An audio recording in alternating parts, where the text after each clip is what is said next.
What's up, guys? Subs here, back for another VOD review. Today, I got a VOD review from somebody I haven't VOD reviewed in a while. This is Aesah. He's currently sitting, check out this really nice average over this stream at about 1200 LP. And Aesah's somebody who, when he's competing, when he is trying really hard, he's one of the best players on the server. So I wanted to VOD review him because he's playing a comp that is really coming back into favor into the meta. It's something that a lot of people weren't playing around for a while, and all of a sudden it is back, and it is really back. So I wanted to do a VOD review.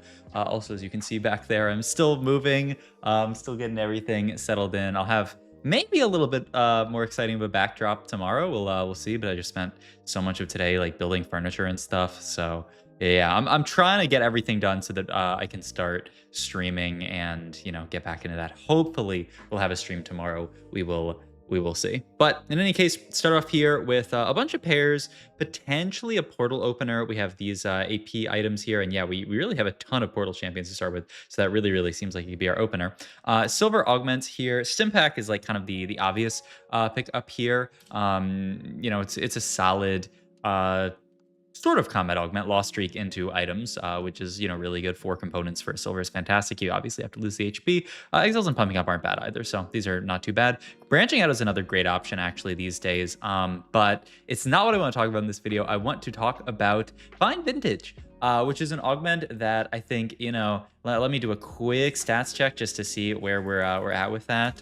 Yeah, 4.88 first augment. If you go up to GM, still like a 4.7. Sorry about that.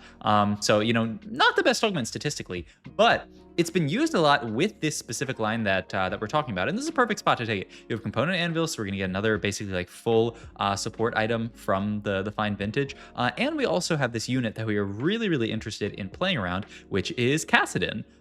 So yeah, I think a lot of people, kind of were haters on this unit for a long time. This is actually really unfortunate for Aesah. Yeah, that's actually kind of smart that he burns the remover to move the items off Kassadin because he doesn't want to sell this Kassadin. So it's kind of sad that he spent all of his gold, but it's fine. He burns the remover. It's not the end of the world. But yeah, the Kassadin has actually come into favor a lot more recently as a carry, and he's got a very different build these days. People are going Titans on him, which you didn't used to see at all, and Nashers, which started to come into favor, I think, way back when the BIS was like BT Gwinsu's like Quicksilver was the idea, and you just had a cast that just bonk. But when you have stuff like this Fine Vintage, you can give him a lot of support to work with. You don't need to build something like Quicksilver if you have Fine Vintage, because you can get that CC immunity from the Banshee's Veil, and then also you can just make this really strong scaling Kassadin. It's also just like, as we got further in the Kassadin patch, a lot of people realized that it's just really nice to build a Nashers onto him. He likes the stats that it gives. It makes it so he doesn't necessarily have to spend an entire fight like scaling up. He already, just after his first cast, gets a huge burst of attack speed. So that's what we're going to be playing around this game, Fine Vintage Kassadin. This is a line that it's pretty decently trodden on this path, this patch. A lot of people, if you get an early Fine Vintage, are down to just straight up play Kassadin from the spot, and I think it makes a lot of sense. We'll see how it goes this game.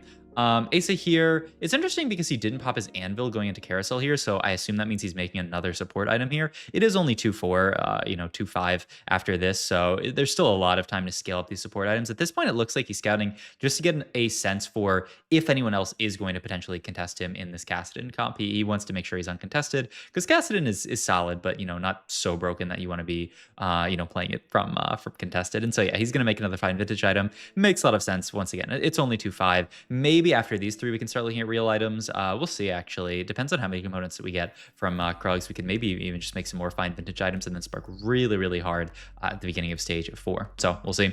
Putting in the same board that has always been played in this Multistriker setup. We're not playing anything crazy here build-wise. It's just that we're now actually playing around Kassadin, which way blast from the past back to basically like the first patch. Random ones looks really nice in this comp, I would imagine. But he's also thinking about the Chalice of Power. I wonder, we can do an Explorer stats check here, actually. Asa's being a very smart player and like thinking and using his mind. But I would just say, let's look up Kassadin. Let's look up a 3-star Kassadin with 3 items. Let's look up at least 5 multi-striker. But then we can do it tier 2 plus, and then we're going to go to items and then support to just support items, and then do not split by item holder, and then look at delta. So statistically, Banshees looks fantastic. Needlessly Large Gem looks fantastic. Zephyr, I think stats wise, is like the best support item in the game.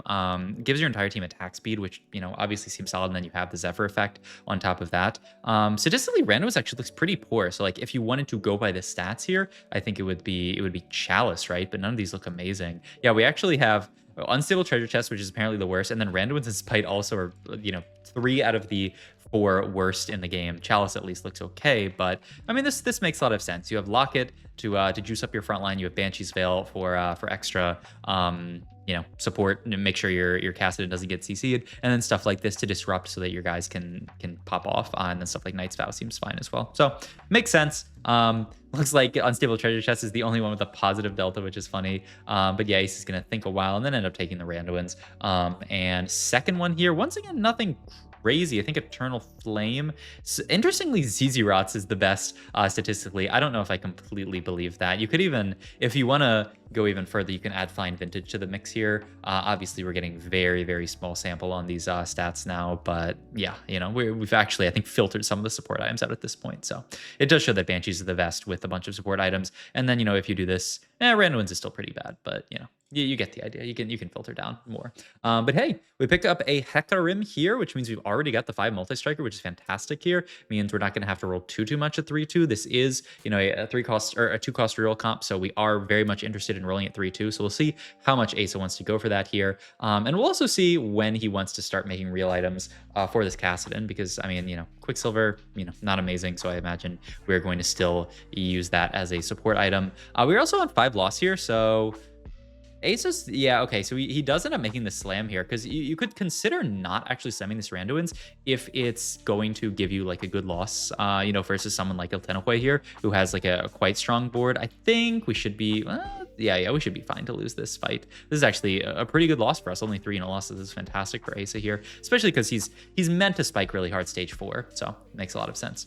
All right, next augment here. Keepers seems fantastic. I feel like this is an easy pickup with the Randuins already. All this armor and MR, giving the shield onto that is fantastic. Also, you position for Randuins, you position for Keepers, so this seems like an easy pickup. Featherweights is obviously great as well, so I wouldn't be completely shocked, but I feel like Keepers Randuins is too good to pass up. Ooh, Find Your Center is not even bad. Ooh, he's thinking about restart mission. This is crazy to me. We have a 5 multi-striker board. I mean, it gives you solid stuff. I guess it would be a decent amount of econ that we would get. That'd be surprising to me. Find Your Center is not a bad option either. I mean, we could stats check this, but once again, you know, this is like really low. Yeah, we don't even have stats, but maybe if we just do this, yeah, we can see Keepers. And what was the other one? Find Your Center. I mean, stats say it's Keepers. My brain says it's Keepers. So, you know, it's nice to do like a sanity check for stats on that sometimes. And he does end up taking the Keepers here. Because he took Study Hard or whatever it's called, it actually makes sense for him to sack 1 round here, because he's kind of like off interval XP wise, and you want a lot of gold to roll on 6 because you're playing 2-cost reroll. You're going to be rolling at 6 for a long time. So it makes perfect sense to sack this fight. We're also on a 6 loss streak, so this looks fantastic here. The only downside is we're fighting this Shyvana too with a Gargoyle. So can we get through it? It's really, really close. Oh my god. Okay, it is a 6-unit loss here. We're gonna pop Banshee's Veil. Has to be the pickup. It's the best one in the game based on the stats that we were looking at, and based on, you know, brain. But yeah, we absolutely have to level here. I'm surprised he didn't actually take up that really cheap charm, but maybe he's looking for like kind of an econ type charm here, like this. Seems reasonable. There's Kassadin 2 and 40 gold, which looks great for us. So we can stop rolling here, put the Banshees on frontline, and yeah, we're feeling pretty good at this point. Now, once again, we are playing Fine Vintage. We are, you know, playing down an entire item right now, and our main carry has 0 items on it. So I would not be shocked if we lose to some of the stronger people here. This actually still looks like a pretty good fight for us. Yeah, it's going to end up being a win against a decent board. We are kind of online at this point. So we're going to win this fight. I imagine we're going to look for a Kassadin. I mean, this is decent component and it's on a Kassadin, so you probably just take that. I would have been curious what he would have gone for had he not found that. I guess you're supposed to go for Bow in this comp because it can build into Titan's Resolve and it can build into Nashor's Tooth would be the idea. That's the component that you need the most of. But we'll see. Random Emblem, no way we're taking that. But of course, the cloak can just end up being BT, which makes a lot of sense. We already have the CC immunity, so obviously we don't need to make a Quicksilver. The Quicksilver is not even that bad, just from the perspective of giving you attack speed. It's kind of an attack speed item, similar to Nashor's, so it's kind of interesting. Slamming the cloak on a Kassadin, I think at this point Aesah has said, I'm going to start committing to actually building some like real items for this Kassadin. We don't want to be going into stage 4 fine vintaging our items, which makes sense, and we are going to get one more support item here. So let's check it. It's on its way to our board. Give it a sec. Because we're playing around randoms, I feel like stuff like the one that goes the Aegis becomes better because you're actually positioned for it. So I would expect this to be the pickup. I guess you could look at Cleaver as well. I think I would just take Aegis because it positions so easily with the random ones. So you just throw this onto the Hecarim here and hit basically your entire board with it. Yeah, I think that makes perfect sense. It's kind of interesting the way Fine Vintage works where, random ones and Aegis pair it very well, and then stuff like Zeke's and Locket pair it very well. So it's kind of funny. Ooh, and just barely a dub there, but that's good for Aesah. He has no streak at this point, so a win feels very good. But yeah, we're just playing the generic multi-striker board at this point. 46 HP, so a bit low here. We're gonna have to hope that we find some decent Kassadin items here because we're kind of up to whatever Mortdog throws at us here. We might not be able to get to BIS Kassadin unless we're a high roller. There's half Titans at least, and oof, yeah, a belt. It's not amazing. I'm interested to see what Aesah does with his items this game, because it's not easy to have perfect items here. He's also going to roll really deep here. He's pretty far off Kassadin. I don't think that we can actually hit Kassadin 3 here, but his idea is that he can just hit Akali 3 potentially, so roll down to 20. Yeah, I'm surprised he rolled actually that deep. But I mean, he being one off Akali, he just said, even though, this Akali isn't fully itemized or anything like that, it's not itemized at all, actually. She's getting all of these stats from all these support items, so it actually makes sense to go for it. So yeah, would really love items here. Don't know that Marksman Toolbox is really that good. I don't think any of these are really that good, so hopefully we can find a better prismatic than any of these. But we'll see here. What the Forge doesn't really seem like a good option either, just because we've already made all these support items, so like then we're basically playing down a Silver Augment. Impenetrable Bulwark, in some ways, it's cool because we get support items out of it, but we have to wait till the end of the stage. We'll probably be dead by then. So, oof, this is a really, really scary spot for Aesah. I don't like any of these. I feel like you have to roll Marksman's and then hope that you just find something takeable in that. And if you don't, I don't know what. Oh, okay, there. That is very, very nice because that is actually a takeable option here. I'm not even going to call that high roll though, because he almost had 6 untakeable options basically. So the fact that he found one takeable one, I mean, I guess in some ways it's a high roll to not insta lose the game, but that was really, really scary for Aesah there, but he does get it. This is one of the best options for Aesah here. It's items for Kassadin, potentially for Akali down the line. It'll be interesting to see where his items end up going if he wants to go double Infinity Force Kassadin for now. He's probably hitting Akali 3 before he hits Kassadin 3, so I would not be shocked at all if he ends up just Infinity Forcing an Akali 3. But oof, still gonna lose a fight here, and we're not even fine vintaging at this point, so this is really scary. Yeah, I mean, Hugify seems like a decent charm here that we can just take, and every round we're rolling for charm here. 21 HP is very, very low for Aesah here, but yeah, I mean, you just gotta get through it. Yeah, Aesah's actually looking at kind of an interesting positioning conundrum here, where we have Kassadin on the edge here because we're positioning 4 Randuins, which makes it kind of scary. It means that there's fights where the enemy carry just automatically focuses down Kassadin and kills him. The upside is that he has the Randuins, he's got the Banshees, so hopefully he's not just gonna get one tapped. All right. So we have Cloak, Belt, and Chain open here. So you have BT, you have Titan's Resolve. I see something very juicy on this carousel, which is Camille with a sword, but we can't get it. So I guess we're gonna go for Titans here. Yep, okay. I think this makes sense. The only downside with this setup, if we end up going Titans BT, is that Kassadin's gonna be kind of low attack speed. We're getting attack speed from Aegis and from Banshees, so maybe it's okay. We'll see. But yeah, with 30 gold here, I think you have to roll down here for hopefully everything. Aftershock doesn't even, like, I would take Aftershock here, but I'm interested to see if Aesah takes it or not. He does take it. I might even still roll a little bit here. And oh, this is an interesting way of going about it. So he's going to move the Randuins up to the Hecarim, the idea being that we can actually Randuins and Banshees the same target. It's a little bit sad that we can't actually offer Banshees to Akali. And oh my god, I think we're going to lose this fight as well. We're fighting such a strong board. What is this board? Gwen 2, Fiora 2, almost all fully itemized, down to 10 HP. Man, This setup would have to be broken if we top 4 from this spot, but hey, we'll see. We pick up our Infinity Force here, roll a dice for some gold. It's not bad. I mean, this low, we kind of have to roll down. We do finally get the Infinity Force onto the Akali here. Yeah, if Asa didn't roll after finding that Akali, I would have said he's like the ballsiest player out there, but he does roll to 10 gold, which I think makes a lot of sense. We have to win this fight, right? And if we had found a Kassadin on the way to 10, you can roll to 0. I love that he didn't roll deeper than 10 here, with the idea being it's actually at 10 gold here, it's very unlikely if we keep rolling that we're going to hit Kassadin. So we need to conserve our econ in this spot. I think that's a beautiful, not overroll, not underroll, just like a perfect roll from Asa here. So hey, 10 HP. It's a scary spot. It's one of the scariest spots I can think of, being 10 HP at this point in the game with so many strong people. But hey, we'll see if we can get out of it. We pick up a tier here. Wait, so there's no BT.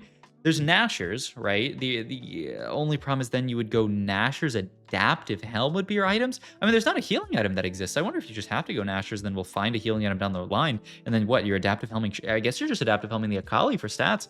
I mean, what else even exists here? Like Archangels, I guess. But, I mean, what would it be? Archangels Even Shroud? Ugh. I mean, I guess I like Nashers Adaptive, and then you move Adaptive to Akali, but this is crazy. Also, kind of a miss from Ace that he didn't use his remover here, right? I think he could have used his remover before minions, but he didn't end up using it. So now we're actually playing down a remover as well, which feels. Oh no, he didn't have remover. Okay, yeah. He used remover earlier. So okay, no, yeah, it's a little thing. It's nice to call it when people do it. Oh, okay. So he does take the bow here. Gotta hit Kassadin 3 here. We have enough gold that it seems reasonable to hit it, and boom, we do hit the Kassadin here. He's thinking about popping item off here, which is very very smart. It means he doesn't even have to use the remover, which is great. You know, it means that if we get a better item for Kassadin, we can use it immediately. And yeah, the adaptive helm Akali, probably not her best, but hey, it'll get her casting. It'll give her some stats to work with, and let's look at this Kassadin go, man. I mean, look at him already. All of these support items. He's got the Titans that he stacks up really, really nicely, and the Nashor's Tooth here. The only downside is just we have no healing here. We're going to level up for the Zillion immediately here just to get Chrono onto our board, which is a nice spike, and Zillion's just a broken unit in general. Yeah, I think this makes a lot of sense positioning-wise. I was wondering if Asa was going to do this, where he moves a lot of his units up here so that the Akali's actually getting Banshees is the big thing, because without it, it's kind of scary. I also like Akali. I've talked about this Akali positioning before. Third from the edge gives her a really good chance of doing that, where she jumps to backline and assassinates a carry. Means that, you know, if they have kind of like a straight line of their front line, she can jump to the edge of the front line and then jump to backline.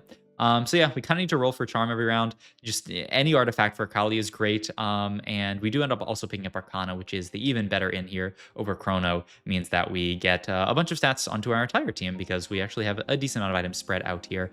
And yeah, I mean, the hope off Carousel here is that we can either get a last Akali item or a better Kassadin item. I think it might have to be last Akali item because I guess you could move Infinity Force if you get like a BT or something over to Akali and then go for BT Kassadin. So we'll see. Look how low the lobby is though. We're top 4 HP wise. That doesn't always mean that you're going to be top 4. Asa running as fast as he can towards those healing items. We'll see if he can get one of them. I imagine it's, Gunblade pickup instead of the Hodge. I mean, yeah, I could see it just healing up the entire team. Consistent healing. It's AP as well into Kassadin. We don't care about the crit as well. So boom, Gunblade's going to go there. He is going to move the double Infinity Force over to Akali, which I think makes perfect sense because the other items don't really make sense. And he's really just trying to tailor this trench coat here. Ends up tailoring it onto the Jax, I guess, just because he's a multi-striker. So he's going to use it a little bit better than Shen. This is actually not who we lost a lot of HP to, because the person we lost a lot of HP to had a blue buff Gwen, but it's still a very, very scary fight. We can see if Kassadin can make it through. I mean, Altanakoi's board looked really strong. He was level 9 with this warrior board that we talked about in the last VOD, and we stomped him. I think that is a really, really good showing for this comp. 10 HP win streaking. The sky is the limit with this comp, but we'll see, because obviously if we slip up against anyone, any poor positioning, or even just, you know, if it's a fight where they get like a broken charm or something, this barrier charm we have statistically is not one of the best charms in the game. It's obviously, you know, good, and it's an expensive charm. Kassadin with that shield, though, getting through a lot of this stuff. We beat this player who's stuck on level 8, which is really, really good for us because, you know, we're stuck on level 7 when we're playing a reroll comp. And hey, at this point, the cap is push level find Camille is the huge thing. If we can find Camille and play 7 multi-striker, we actually have win out potential in this comp. It's also healing, which we need so badly onto stuff like the Akali. Even a little bit more healing onto Kassadin wouldn't hurt at all. We do no longer have the remover because we used it earlier. Really smart by Aesah. Remember that pop off of that cloak. It actually mattered so much here. He's looking at potentially leveling for Callista here. I love this. I love this. Roll, guarantee a good charm first, and then you could look at leveling here. Ooh. This is a cool, wow, that's a really cool play. The only downside is now we can't put the BT onto Akali. We have to throw, we're just gonna hold the BT on bench for a round, but his idea is he wanted Suspicious Trenchcoat onto the Akali. That's actually, that is such a pretty play from Aesah there, to use the remover there, get the Suspicious Trenchcoat from Augment onto the Akali, and he just holds this BT. He knows that a Trenchcoat is gonna be better than a BT for a round, so he just keeps it there. We're gonna get Infliction here, which is great. Wow. I'm just actually blown away by that last play. That was such a smart little usage of, you know, the fact he had to play down a BT, but it's so much better to have a Trenchcoat onto this Akali. You saw she turned into 3 Akalis and actually did so much work. We were fighting a triple IE Varus build. I don't know if that's Vis, but hey, it's not too bad. But Kassadin walks straight to the back line. Akali's on the other side hitting this Xerath, so that looks really good. Surely we're guaranteed top 3 at this point.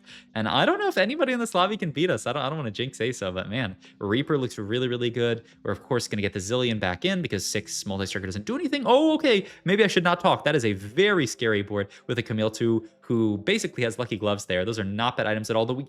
Okay. You got to be careful. You need your Kassadin to not get Camille'd here. This looks okay for now. We'll see. But yeah, Camille just has an ability to blow up units like Kassadin and like the Akali. We get through the board, though. We're going to win this fight. Surely Akali can solo out of Khan here. But nobody's dead, so it's still just a top 3 for now. Last item here. I mean, I guess we don't have heal cut, right? You could take a red buff. You don't really have anyone who loves it that much, though. It's kind of awkward. Like, who would you even put this on? So yeah, he's just gonna take a tank item and say, I don't care about that. Oh no, we have a heal cut. We have the flame here. So yeah, just take a solid item for Shen here. I guess Xerath is a better unit than Ahri, though. Xerath with 0 items, very likely he won't cast. But yeah, Aesah just trying every single fight to ensure that he does not get Camille here. Hopefully Camille aggroes onto the Shen. I think, oh my god, she died so fast with the Earthquake, which is huge here. Yeah, I mean, Earthquake was such a nice charm for us here, though the Gwen is alive just barely. Oh my god, Kassadin just barely lives the Zillion Bomb. Oh my god, that fight was so close, and it's actually a 3rd from Aesah. Oh, if that fight had gone just a hair differently, you could see him winning this lobby, man. But still, an amazing showing from the fact that he went down to 10 HP and then came all the way back with this board, playing around this new Kassadin build with fine vintage. So just a really fun game to watch, to talk about the Kassadin board, to talk about the new itemization, and to talk about Kassadin and this board with fine vintage. So hope you guys enjoyed this video. If you did, please like, comment, and subscribe. Check out my Twitch. Go check out my VOD channel down below and all my other links if you're a really cool guy. And I'll see you guys in the next video. Thanks for watching.